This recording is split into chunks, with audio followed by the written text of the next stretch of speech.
Bienvenue sur Renaissance émotionnelle, le podcast dédié à ceux qui cherchent à transformer leur vie, à trouver un sens au milieu du chaos et à retrouver un pouvoir intérieur. Je suis Émilie Monté, neuropraticienne de la Scamden et entrepreneur dans le monde du bien-être émotionnel. Bonjour et bienvenue dans ce nouvel épisode où nous allons parler des erreurs courantes que l'on fait en amour. Parce que l'amour, c'est un beau terrain, mais qui est très souvent exigeant. Et comprendre ces erreurs, c'est un pas de plus vers de la sérénité, de la conscience et des relations plus profondes. Alors, installez-vous confortablement, on va commencer. L'erreur numéro 1, c'est de croire que si c'est la bonne personne, alors c'est facile, c'est fluide, c'est simple. Beaucoup de personnes pensent que si c'est la bonne personne, alors tout roule. Sauf que non, l'amour, c'est de la construction constante, même quand c'est la bonne personne, parce que la bonne personne n'existe pas. Il faut communiquer, s'ajuster, apprendre à comprendre le langage de l'autre et parfois faire des compromis. La solution, voir le couple comme un jardin. Si tu n'arroses pas, même la plus belle des fleurs finit par faner. La deuxième erreur, c'est de croire que le couple est là pour nous rendre heureux. C'est une erreur assez classique de croire que l'autre est venu guérir nos blessures et combler peut-être nos manques. Croire que lorsque l'on se met en couple, on arrive à une sorte de finalité et tout va bien, ça y est, nous sommes heureux, nous sommes comblés. Mais le couple n'est pas là pour guérir nos blessures, il les met en lumière. C'est une opportunité de travailler sur soi, d'évoluer et d'avancer vers plus de justesse ensemble. La solution, accueillir le couple comme un miroir. Plutôt que de reprocher à l'autre de ne pas nous combler, plutôt que de reprocher à l'autre nos blessures, plutôt se demander qu'est-ce que ça vient réveiller chez moi. Troisième erreur que l'on fait souvent, c'est de croire que le couple est linéaire. Comme si nous arrivions à une ligne d'arrivée et que ça y est, tout allait être stable, tout allait être plat. On voudrait que l'amour soit une ligne droite.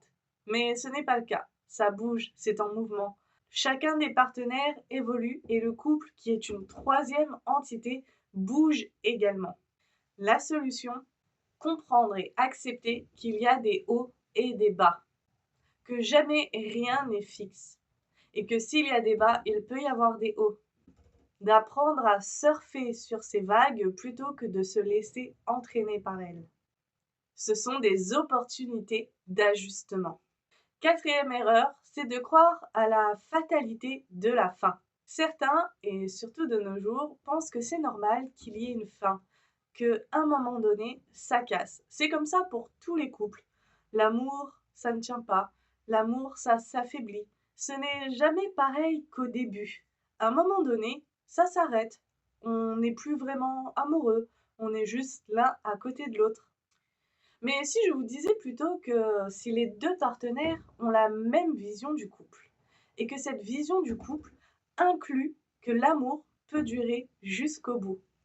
Si les deux partenaires se choisissent, évoluent ensemble, se soutiennent, partagent, communiquent et acceptent, comme on l'a vu au point précédent, que l'amour n'est pas linéaire, qu'il peut y avoir des renouveaux, alors oui, l'amour peut durer toujours. Ici, la solution, c'est se rechoisir, même quand c'est dur, même quand on pense qu'on n'y arrivera pas, même quand on n'avance pas au même rythme. L'amour, avant tout, c'est un choix. Cinquième erreur, croire que l'amour doit toujours être passionnel. On confond souvent passion et amour.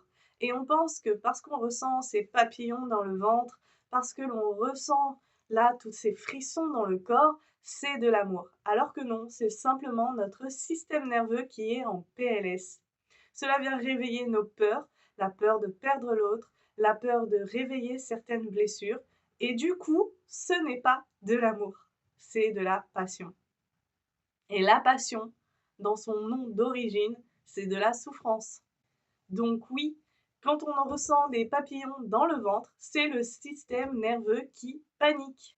La solution, c'est de chercher un amour qui est calme, qui est sécure, qui est rassurant, presque ennuyeux. Et ici, j'ai envie de vous mettre un peu cette comparaison de si vous êtes avec votre mère, votre père, votre meilleur ami, vos enfants, peut-être que vous avez déjà ressenti ce sentiment d'amour ennuyeux. Ce moment où vous savez que vous les aimez, et pourtant, il n'y a pas ces papillons dans le ventre. Et ben, c'est un peu cette sensation-là que l'amour, au sens intimité, devrait ressembler. Pas de feu d'artifice permanent, mais une solidité constante. Et ça, c'est ce qui construit une vraie intimité. Sixième erreur, croire que si l'autre ne change pas, si l'autre ne bouge pas, alors rien ne change. Beaucoup attendent que ce soit le partenaire qui change. Il est comme ça, elle est comme ça, il ne me donne pas ça, il réagit comme ça. Comme si le changement venait d'abord de l'autre pour pouvoir ensuite se sentir mieux dans le couple. Sauf que non, le couple, c'est un système. C'est toi, c'est l'autre, c'est ce que vous mettez ensemble. Ici, il y a 3 entités. Et comme un système bouge, et ben si toi, tu bouges, le système bouge et donc l'autre bouge également. La solution ici, c'est de se concentrer sur soi. Qu'est-ce que toi, tu peux changer à l'intérieur de toi? Qu'est-ce que tu peux exprimer différemment? Qu'est-ce que tu peux dire différemment? Qu'est-ce que tu peux faire différemment? Quelles limites tu peux poser? Qu'est-ce que tu peux lâcher également? Bref, tout ce qui est en ton pouvoir à toi, tout ce qui te concerne toi. L'autre sera obligé de réagir, de se réajuster dans un sens ou dans un autre. Septième erreur, croire qu'on connaît l'autre ou croire qu'il nous connaît. Surtout après des années et des années de vie commune, de penser que ça y est, nous le connaissons par cœur ou il nous connaît par cœur. Ça, c'est vraiment l'erreur fatale de croire que je n'ai pas besoin de dire, que je n'ai pas besoin d'exprimer parce que l'autre va le savoir. Soit parce qu'il me connaît, soit parce que c'est une évidence. Sauf qu'on oublie très souvent que l'autre n'est pas dans notre tête. Il n'a pas la même vision du monde, il n'a pas les mêmes éducations, il n'a pas les mêmes réflexes, il n'a pas les mêmes mécanismes.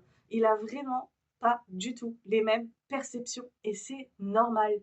Donc même si on pense que c'est logique, que c'est comme ça pour tout le monde, que quand on en parle à nos amis, à nos copines, à nos familles, eh ben oui, tout le monde réagit comme ça, etc. C'est la norme, c'est pas vrai. Il n'y a que toi qui peux exprimer, il n'y a que toi qui peux dire, il n'y a que toi qui peux expliquer. Et inversement, interpréter ce que l'autre pourrait faire, pourrait dire, pourrait penser, de croire que parce qu'il a agi comme ça veut dire ça, sans chercher à aller demander, sans chercher d'explication.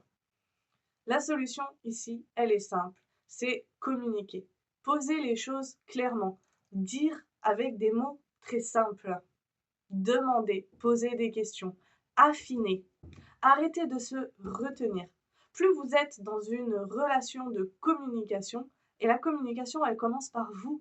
Exprimez vos besoins, exprimez vos émotions, exprimez vos limites, exprimez vos gestes, expliquez comment vous fonctionnez, et plus l'autre va en faire de même, et les choses seront claires pour tous les deux. Huitième erreur, je la mets parce qu'elle est tellement importante, rester malgré le manque de respect. Parfois, on s'accroche à l'autre en pensant que l'autre va changer. Ça nous blesse profondément. Il y a un manque de respect, il y a un manque de considération. On a mis beaucoup de choses en place, on a parlé, on a communiqué, mais pourtant l'autre continue de nous blesser. Et au-delà des blessures que ça vient réveiller en nous, ça vient surtout nous mettre en insécurité. Insécurité émotionnelle, insécurité psychologique, voire insécurité physique.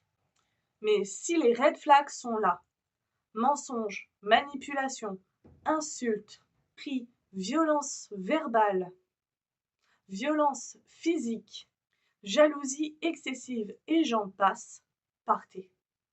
N'attendez pas que l'autre change. Si l'autre doit changer, il changera de son côté. Mais vous n'êtes pas là pour faire changer l'autre. Respectez-vous, aimez-vous, partez. La solution ici, c'est vraiment de se mettre en sécurité, en priorité, d'avoir assez d'amour-propre et de se dire que personne ne mérite d'être diminué pour l'amour de quelqu'un d'autre. Si le respect n'est pas là, c'est non. Et parfois, je sais que c'est difficile, mais dans ces moments-là, on peut se faire accompagner. Il existe des solutions.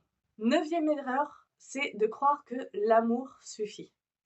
C'est malheureux, mais non, l'amour ne suffit pas, bien évidemment. Il y a beaucoup d'autres choses qui rentrent en compte quand on est dans une relation. Une personne qui peut s'aimer très fort et pourtant ne jamais réussir à être en couple. La communication, la confiance, les mêmes valeurs, des projets communs, l'envie d'avancer dans la même direction. Il y a énormément de choses qui font un couple et l'amour, bien évidemment, est l'une de ces choses et est importante, mais ce n'est pas suffisant. Ici, encore une fois, la solution, ça va passer par la communication, certes, pour savoir si l'autre est sur la même longueur d'onde, pour savoir si l'autre a les mêmes valeurs, les mêmes projets. Mais c'est aussi venir nourrir la complicité, les moments de partage, venir créer des projets communs ensemble, venir réellement construire une relation. Et pas simplement la subir. Ici, j'entends et je vois beaucoup de couples qui viennent et finalement qui se laissent porter. Si l'amour est là, tant mieux. Si l'amour part, tant pis. Mais encore une fois, l'amour, le couple, c'est une troisième entité qu'on vient construire, qu'on vient nourrir tous les jours, en permanence. Et 10e erreur, c'est de penser qu'une thérapie, qu'elle soit individuelle ou en couple, ne sert à rien. De se dire que c'est à nous de régler les choses, que le couple fonctionne ou qu'il ne fonctionne pas, ou que c'est mes problèmes, ça vient de moi, c'est à l'intérieur de moi, personne d'extérieur ne pourra m'aider. Ou alors que les problèmes viennent de l'autre et que du coup, si c'est pas l'autre qui change, rien ne pourra bouger. Que ce soit en thérapie individuelle ou en couple, on peut ouvrir des perspectives. On peut apprendre à voir les choses différemment. On peut apprendre à se retrouver, que ce soit soi ou le couple. On peut apprendre à mieux communiquer. Et surtout, on peut aller pacifier certaines blessures profondes et désamorcer des schémas répétitifs. Je profite donc de ce 10e point pour vous rappeler que je vous accompagne en individuel et en couple pour un mieux-être profond, relationnel, émotionnel, comportemental. Vous avez toutes les informations sur mon site internet en description et si vous souhaitez prendre un appel découverte pour discuter de comment ça peut se passer, de quoi vous avez besoin et comprendre comment j'accompagne, encore une fois, vous pouvez le faire sur mon site internet. Voilà, on a parcouru aujourd'hui 10 erreurs courantes. Bien évidemment, ce ne sont pas les seules, il y en a beaucoup d'autres, mais j'avais déjà envie de commencer par 10. J'ai envie aussi de te rappeler que l'amour, ce n'est pas magique. L'amour, c'est un apprentissage, c'est un chemin, c'est une construction. Et chaque étape peut devenir une belle leçon. Merci de m'avoir écouté jusqu'au bout. Encore une fois, prenez le temps d'écrire en commentaire vos ressentis, vos partages, vos avis, posez vos questions. Partage cet épisode à quelqu'un qui pourrait en avoir besoin, peut-être même ton partenaire directement. Et je vous dis à très bientôt pour un nouvel épisode.